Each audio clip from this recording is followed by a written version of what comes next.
دل ہی دل میں خدا سے وعدہ۔ اس دن جب وہ قریش کے لوگوں کے آگے بے بس ہوئے تو انہیں خیال آیا میرا صرف ایک بیٹا ہے، اس لیے یہ مجھ پہ یلغار کر رہے ہیں۔ میں اکیلا زمزم کھودتا رہا، کسی نے مدد نہ کی۔ میرے ساتھ میرے 10 جوان بیٹے کھڑے ہوتے تو دیکھتا یہ مجھے کیسے روکتے، کیسے مجھ پہ دباؤ ڈالتے۔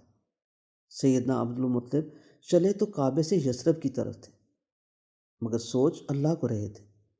اللہ کو سوچتے سوچتے اللہ سے دل ہی دل میں ایک وعدہ کر بیٹھے، دیکھ اللہ، اگر تو نے مجھے زندگی میں 10 بیٹے دے دیے اور میں نے انہیں جوان دیکھ لیا تو ایک بیٹا تیرا ہوا، اسے تیرے نام پہ قربان کر دوں گا۔ وعدہ۔ انہوں نے وعدہ کر لیا، اللہ نے سن لیا۔ باقی کسی کو علم ہی نہیں کہ اللہ سے کون سا بندھن باندھے بیٹھے۔ قریش کی وہ ساری پنچایت اونٹوں پہ سفر کرتی کرتی 10 دن بعد یثرب پہنچی تو علم ہوا جس گرو کہانہ کی تلاش میں وہ ادھر آئیں وہ 100 میل آگے شمال مغرب میں خیبر نام کی بستی میں گئی ہوئی۔ انہوں نے پھر ادھر کی راہ لی۔ سفر لمبا تھا، صحرائی خشک پہاڑی اور انجانا بھی۔ خدا جانے خدا کی کیا حکمت تھی، وہ سارا قافلہ راہ سے بھٹک گیا۔ کئی دن وہ چلتے رہے، خیبر نہ آیا۔ بھوک اور پیاس سے وہ سارے تڑپ گئے، اوپر سے دن بھی گرمیوں کے تھے۔ ساتھ لایا ہوا زادِ راہ ختم ہو گیا۔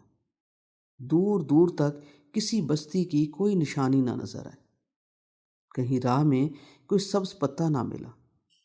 اونٹ بلبلا گئے، لوگ مرجھا گئے، سب پہ ایک جیسی آفت تھی وہ۔ ایسے وقت قریش کے باقی خانوادوں کے سردار اپنی ضد پہ بڑے نادم ہوئے۔ سیدنا عبدالمطلب سے بولے، ابو حارث، ہم نے ناحق تم سے تکرار کی، اب ہماری موت ہمیں یہاں تک لے آئی ہے۔ سب بے دم ہو کے گرم بنجر پہاڑیوں کے نوکیلے پتھروں پہ ڈھہ گئے۔ سب کو اپنی موت نظر آنے لگی۔ سب جان گئے کہ اب جان سے گئے، نہ پانی نہ کھانا، اوپر سے دھوپ اور گرمی۔ سب نچڑ کے پنجر بن کے رہ گئے، نہ اٹھ کے ان سے چلا جاتا، نہ ان کے اونٹ چلنے پھرنے کے قابل رہے۔ وہ جگہ پہاڑوں بیچ ایک سوکھے ہوئے سوئے نالے کا مخزن تھا۔ اس سوکھے نالے کا نام تھا فقیر۔ کبھی اس میں پانی رہا ہوگا، مگر اب وہ مدتوں سے خشک اور بنجر تھا، صرف فقیر تھا۔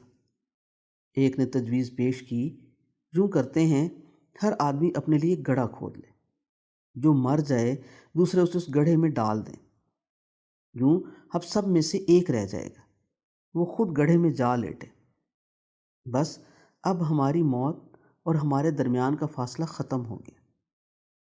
سیدنا عبدالمطلب باہمت آدمی تھے، بولے، ایسے یوں نہ گرے رہو، اٹھو، اٹھاؤ اپنی اپنی سواری، کیا پتہ اللہ ہمیں پینے کو پانی دے دے۔ ادھر پانی کی ایک بوند بھی نہیں ابو حارث، ہمیں مرنے دو۔ سب بے سدھ ہوئے گرے پڑے تھے۔ اٹھو، سیدنا نے انہیں ہمت دی، خود بھی نحیف تھے مگر حوصلہ کر کے اٹھے۔ اپنا اونٹ اٹھایا تو عجیب واقعہ ہو گیا۔ نیم مردہ لوگوں کے انبوہ میں خوشگوار حیرت کی چیخ ہو گئی۔ موت کو تسلیم کیے لوگوں کے چہروں پہ زندگی کی لہر آ گئی۔ سیدنا عبدالمطلب کا اونٹ بھی کمزوری کے باعث ایک دم سے نہ اٹھ سکا۔ اٹھتے اٹھتے اس نے اپنا وزن سہارنے کے لیے زمین پہ 1-2 بار پاؤں مارے۔ جدھر سیدنا کے اونٹ نے پاؤں مارا تو ادھر سے پانی کا چشمہ ابل پڑا، ٹھنڈا میٹھا پانی۔ اونٹ بھی تو سیدنا اسماعیل علیہ السلام کے بیٹے سیدنا عبدالمطلب کا تھا۔ پانی کا چشمہ اچھل پڑا عین بیابان بیچ۔ ابو حارث، تم ابو الآب ہو، پانی کے باپ ہو، زمزم کے قضیے پہ ہمیں معاف کر دو، اس چشمے سے ہمیں پانی پینے دو، ہمیں زندہ رہنے دو۔ آؤ آؤ، اللہ کا نام لے کر پیتے جاؤ۔ سب نے سیر ہو کے پانی پیا، آنکھوں میں روشنی آئی، ہاتھوں میں جان آئی۔ ٹانگوں نے ان کے جسم اٹھا لیے تو سب سر جھکا کے سیدنا عبدالمطلب کے سامنے عجز بھرا شرمندہ چہرہ لے کے کھڑے ہو گئے۔ پھر انہیں گلے سے لگایا اور اعلان کر دیا، اب کسی کہانہ کے فیصلے کو چھوڑو، فیصلہ ہو گیا، اللہ نے فیصلہ کر دیا۔ ہمیں اپنی آنکھوں سے نظر آ گیا جیسے یہ چشمہ اس بے آب و گیا ویرانے میں صرف تیرا ہے، ویسے ہی کعبے کے صحن سے برآمد کیا ہوا تیرا چشمہ جسے تو زمزم کہتا ہے صرف تیرا ہوا۔ سیدنا عبد المطلب نے بھی ان کی کمریں تھپ تھپائیں اور کہا، وہ ہم سب کی میراث ہے، اس سے ہم خدا کے مہمانوں کی تواضع کریں گے۔ وہ سونے کی ہرن بھی تمہارے ہوئے ابو حارث؟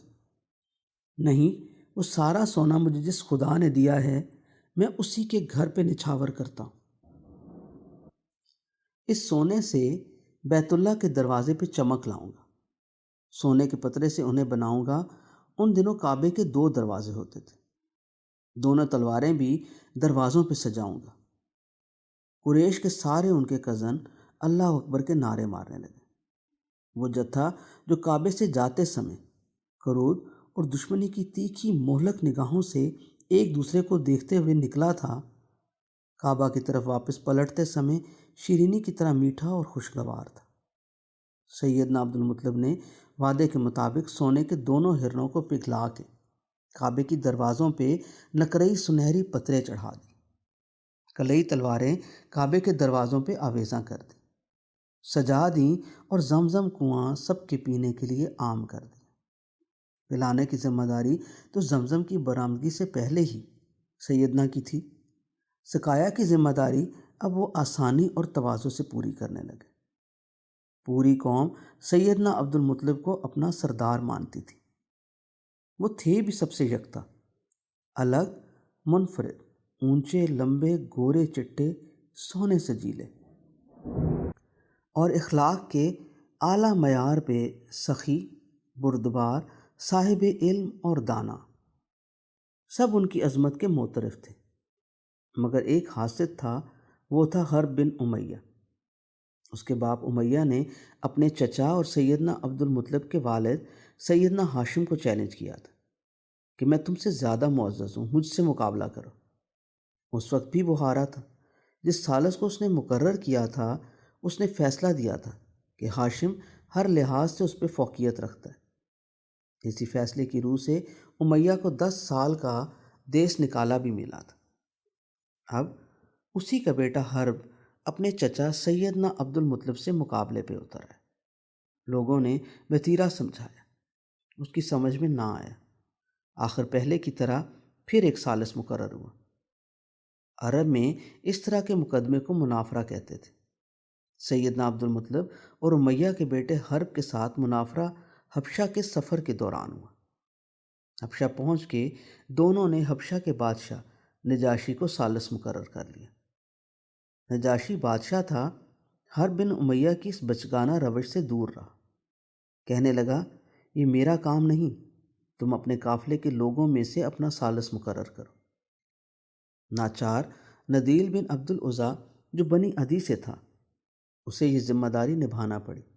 اس نے حرب بن امیہ کی ساری بات سنی اور اپنا فیصلہ سنا دیا۔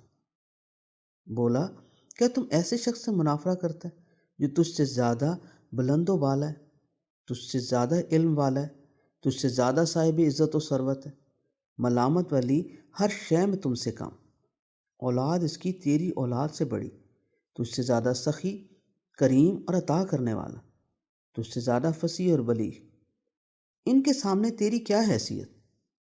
فیصلہ ہو گیا، فیصلہ پہلے بھی ہوا تھا۔ سیدنا ہاشم کے سامنے امیہ ہارا تھا۔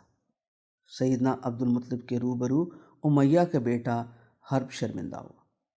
آگے چل کے سیدنا عبد المطلب کے پوتے آخری نبی حضرت محمد صلی اللہ علیہ وآلہ وسلم کو حرب کے بیٹے ابو سفیان نے چیلنج کرنا تھا۔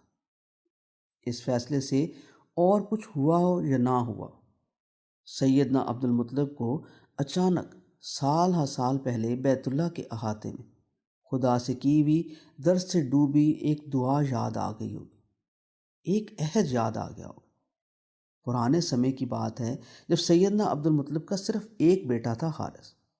دونوں باپ بیٹا نے مل کے خدا کی بتائی ہوئی جگہ پہ کھدائی کر کے پاکیزہ زمزم کے کنویں کی بازیابی کی تھی۔